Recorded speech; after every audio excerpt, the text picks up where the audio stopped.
ಕರ್ನಾಟಕ ಜನಾಂದೋಲನ ಸಂಘಟನೆಯಿಂದ ಸುದ್ದಿಗೋಷ್ಠಿ. ಬೆಂಗಳೂರು ದಕ್ಷಿಣ ತಾಲೂಕು ಉತ್ತರಹಳ್ಳಿ ಹೋಬಳಿ ಕೆಂಬತ್ತಹಳ್ಳಿ ಗ್ರಾಮದ ಸರ್ವೆ ನಂಬರ್ 55ರಲ್ಲಿ 8 ಎಕರೆ 10 ಗುಂಟೆ ಸರ್ಕಾರದಿಂದ ಮಂಜೂರಾಗಿರುವ ಜಮೀನಿನಲ್ಲಿ ನಿವೇಶನ ರಹಿತರಿಗೆ ನಮ್ಮ ಸಂಘಟನೆಯ ಸದಸ್ಯರಿಗೆ ನಿವೇಶನ ನೀಡಲು ಪಟ್ಟಿ ಸಿದ್ಧಪಡಿಸಿ ಜಿಲ್ಲಾಧಿಕಾರಿಗಳಿಂದ ಅನುಮೋದನೆ ಪಡೆದು ಹೈಕೋರ್ಟ್ ಆದೇಶದಂತೆ ನಿವೇಶನ ನೀಡಿದ್ದು ಸಂಘಟನೆ ಸದಸ್ಯರು ಮನೆ ಕಟ್ಟಿಕೊಂಡಿದ್ದಾರೆ. ಕೆಲವರು ಸಂಘಟನೆ ಹೆಸರಿನಲ್ಲಿ ನಮಗೂ ನಿವೇಶನ ನೀಡಿ ಎಂದು ಇಲ್ಲಸಲ್ಲದ ಕಿತಾಪತಿಗಳನ್ನ ಮಾಡುತ್ತಿದ್ದಾರೆ. ಠಾಣೆಯಲ್ಲೂ ಸಹ ದೂರು ನೀಡುತ್ತಿದ್ದಾರೆ. ಆದರೆ ವಾಸ್ತವವಾಗಿ ಕೋರ್ಟ್ ಆದೇಶದಂತೆ 240 ಫಲಾನುಭವಿಗಳ ಪಟ್ಟಿ ಸಿದ್ಧವಾಗಿದ್ದು ಬೇರೆಯವರಿಗೆ ನಿವೇಶನ ನೀಡಲು ಹೇಗೆ ಸಾಧ್ಯ? ಅವರು ಅಪಪ್ರಚಾರ ಮಾಡುವುದು ಸರಿಯಿಲ್ಲ. ಕಾನೂನಾತ್ಮಕವಾಗಿ ನಿವೇಶನ ಪಡೆದುಕೊಳ್ಳಲಿ. ಬಡವರಿಗೆ ಮನೆ ಕಟ್ಟಿಕೊಳ್ಳಲು ಸರ್ಕಾರದ ನಿವೇಶನ ನೀಡಿದ್ದೇವೆ. ಸರ್ಕಾರವು ಸಹ ಬಡವರ ಬಗ್ಗೆ ಕಾಳಜಿಯಿಂದ ಮೂಲಭೂತ ಸೌಕರ್ಯ ಒದಗಿಸಬೇಕು. ರಸ್ತೆ, ನೀರು, ವಿದ್ಯುತ್ ಮತ್ತು ಹಕ್ಕುಪತ್ರ ನೀಡಬೇಕು ಎಂದು ಸರ್ಕಾರದಲ್ಲಿ ಪದಾಧಿಕಾರಿಗಳು ಮನವಿ ಮಾಡಿದರು. ರಾಜ್ಯಾಧ್ಯಕ್ಷರಾದ ಕೆ ಮರಿಯಪ್ಪನವರ ಹೋರಾಟದ ಫಲ ಹಾಗೂ ಎಸ್ಸಿ ಸಿದ್ದಲಿಂಗಪ್ಪ, ಕರ್ನಾಟಕ ಜನಾಂದೋಲನ ಸಂಘಟನೆಯ ರಾಜ್ಯ ಪ್ರಧಾನ ಕಾರ್ಯದರ್ಶಿ ಕನ್ನಳ್ಳಿ ಕೃಷ್ಣಪ್ಪ ಹಾಗೂ ಫಲಾನುಭವಿಗಳು ಸುದ್ದಿಗೋಷ್ಠಿಯಲ್ಲಿ ಉಪಸ್ಥಿತರಿದ್ದು ಮೂಲಭೂತ ಸೌಕರ್ಯಕ್ಕಾಗಿ ಸರ್ಕಾರದಲ್ಲಿ ಮನವಿ ಮಾಡಿದ್ರು. ಅಪಪ್ರಚಾರ ಮಾಡುವ ವಿವಿಧ ಸಂಘಟನೆಯ ಮುಖಂಡರಲ್ಲಿ ಮನವಿ ಮಾಡಿ ಬಡವರ ಪರ ಕೆಲಸ ಮಾಡಿ ಪ್ರಚಾರ ಮಾಡಿ ಫಲಾನುಭವಿಗಳಲ್ಲಿ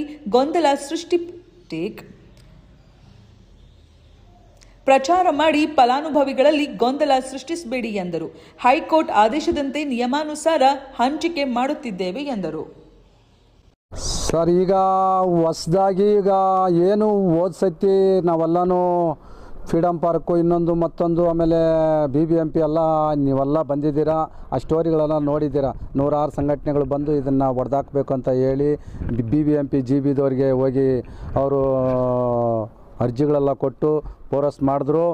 ಅದಕ್ಕೆ ನಾವೇನು ಮಾಡಿದ್ವಿ, ನಮ್ಮ ಫಲಾನುಭವಿಗಳೆಲ್ಲ ಸೆಟ್ ಮಾಡಿಕೊಂಡು ಯಾರ್ಯಾರು ಇಲ್ಲಿ ದುಡಿದಿದ್ರು ಅವ್ರು ಯಾರ್ಯಾರು ನಮ್ಮ ಮುಂಚೂಣಿಯಲ್ಲಿ ನಮ್ಮ ಜೊತೆಗಳಲ್ಲಿ ಯಾರ್ಯಾರು ಇದ್ದರು ಅವ್ರನ್ನೆಲ್ಲ ನಾವು ಸೇರಿಸ್ಕೊಂಡು ಹೈಕೋರ್ಟ್ಗೆ ಹೋಗಿ ಈ ಲಿಸ್ಟು ನಾವು ಕೊಟ್ಟು ಆಮೇಲೆ BBMP ಯಾವುದೇ ಕಾರಣಕ್ಕೂ ಇಲ್ಲಿ ಬಂದು ತೊಂದರೆ ಕೊಡಬಾರ್ದು, ಅವ್ರು 2 ತಿಂಗಳಲ್ಲಿ ಹಕ್ಕುಪತ್ರ ಕೊಟ್ಟು ಈ ರೋಡು ಪಾಡೆಲ್ಲ ಮಾಡಿಕೊಡ್ಬೇಕಂತ ಹೇಳ್ಬಿಟ್ಟು ಕೋರ್ಟ್ ಆದೇಶ ಮಾಡಿತ್ತು. ಕೋರ್ಟ್ ಆದೇಶ ಯಾವಾಗಿತ್ತು ಸರ್? ಯಾವಾಗ ಇದೆಲ್ಲ ಮಾಡಿದೆ ಸರ್? ಇದು ಮೊನ್ನೆ ಒಂದು 3 ತಿಂಗಳಾಗಿದೆ ಸರ್ ಆದೇಶ ಕೊಟ್ಟು. ಈಗ ಪಟ್ಟಿನಲ್ಲಿ ಎಷ್ಟು ಜನ ಇದ್ದಾರೆ ಸರ್? ಸರ್ 240 ಜನ ಇದ್ದಾರೆ ಸರ್. 240 ಜನ ಪಟ್ಟಿಲಿದ್ರೆ ಮತ್ತೆ ಈ ಪಟ್ಟಿಲಿಲ್ಲದವರು ನಮ್ಗೆ ಸೈಟ್ ಬೇಕು ಅಂತ ಏನಕ್ಕೆ ಕೇಳ್ತಾ ಇರೋದು ಕಾರಣ ತಿಳಿಸಿ. ಸರ್, ಅವರು ನಮಗೆ ಯಾರಂತ ಅವರು ಗೊತ್ತಿಲ್ಲ ಸರ್.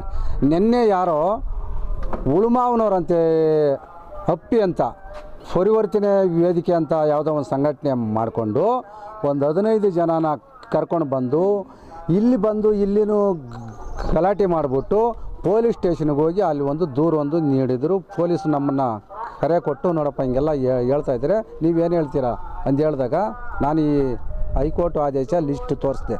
ತೋರಿಸಿದ ತಕ್ಷಣ ಅವ್ರದ್ದು ಚೆಕ್ ಮಾಡಿದ್ರು, ನಿಮ್ದು ಯಾರ್ದು ಇದರಲ್ಲಿ ಲಿಸ್ಟಲ್ಲಿಲ್ಲಪ್ಪ, ಹಂಗೇನ BBMPನಲ್ಲಿದ್ದರೆ ನಾವು ಚೆಕ್ ಮಾಡ್ತೀವಿ ಅಂತ ಹೇಳ್ತಾ ಇದ್ದಾರೆ.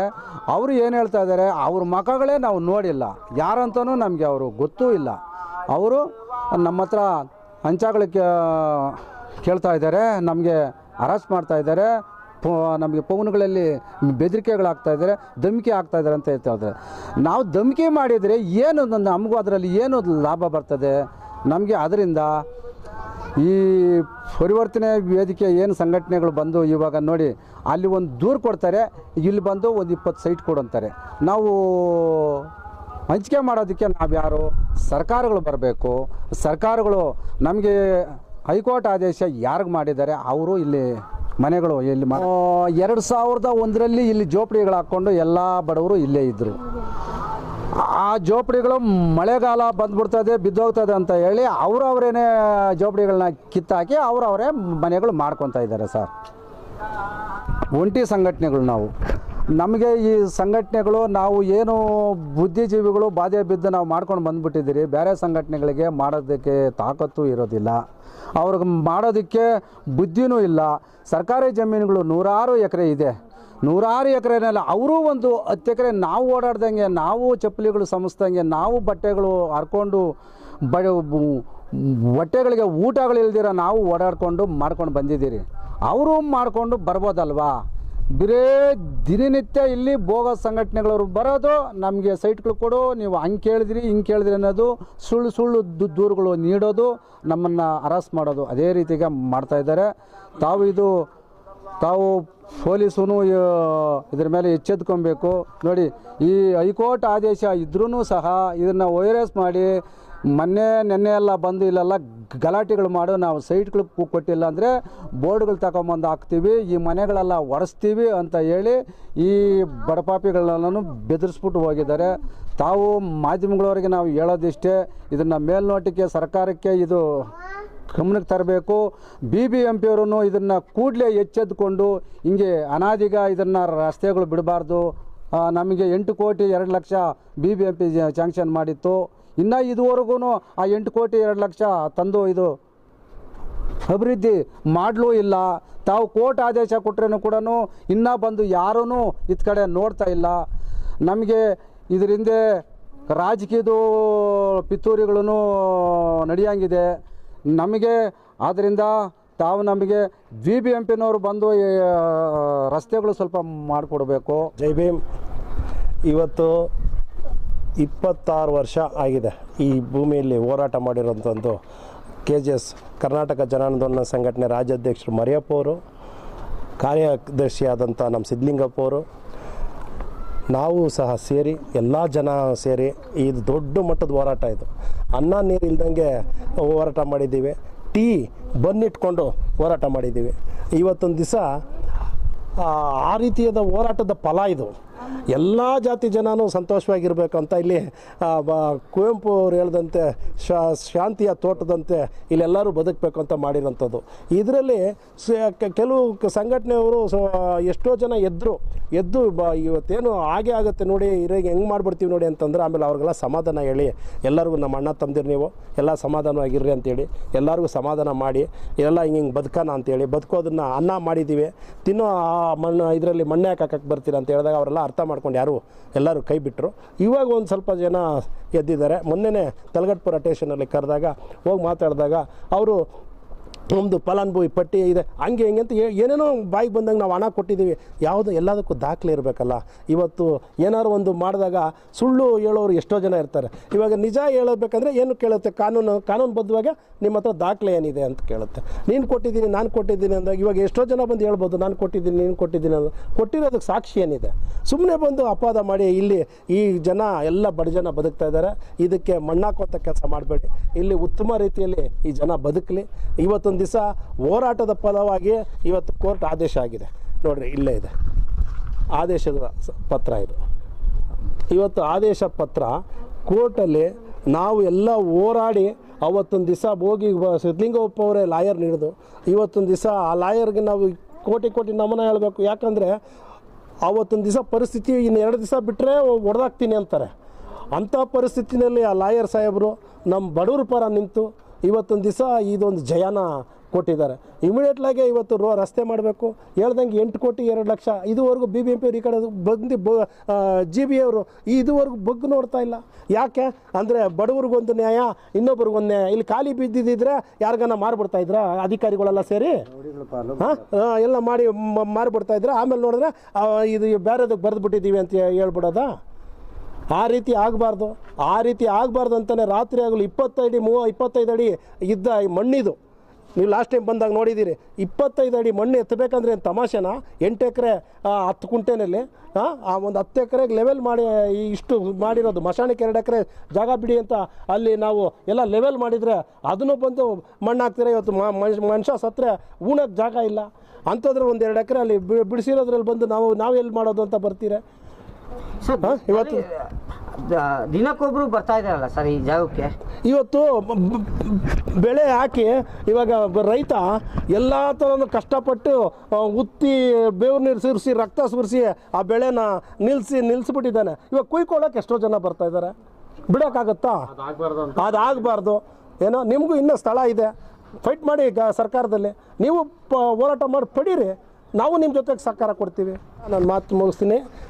KSS ಕರ್ನಾಟಕ ಸಾಮರಸ್ಯ ಸಮಿತಿ ರಾಜ್ಯಾಧ್ಯಕ್ಷ ಕನ್ನಳ್ಳಿ ಕೃಷ್ಣಪ್ಪ. KJS ನಮ್ಮ ಮರಿಯಪ್ಪ ಸರ್ ಭಾಳ ಹಿರಿಯ ಮುಖಂಡರು, ದಲಿತ ಮುಖಂಡರು, ಮತ್ತು ನಮ್ಮ ಸಿದ್ದಿಂಗ ಅಣ್ಣವರು ಮತ್ತು ನಮ್ಮ ಕೃಷ್ಣಪ್ಪವರು, ಇವರು ಬಹುದಿನಗಳ ಒಂದು ಹೋರಾಟದ ಒಂದು ಪ್ರತಿಫಲ ಇವತ್ತು ಹಲವಾರು ಒಂದು ಏನು ನಿರಾಶ್ರಿತ ನಿವೇಶನ ರಹಿತ ವಂಚಿತರು ಏನಿದ್ದಾರೆ ಅಂಥವ್ರಿಗೆ ಗೌರ್ಮೆಂಟ್ ಮಾಡಬೇಕಾಗಿರೋ ಕೆಲಸನ ಸಂಘಟನೆಗಳು ಮಾಡಿ ಇವತ್ತು ನಿವೇಶನ ಹಂಚಿಕೆ ಮಾಡೋವಂಥ ಕೆಲಸ ಮಾಡ್ತಾಯಿದ್ದಾರೆ.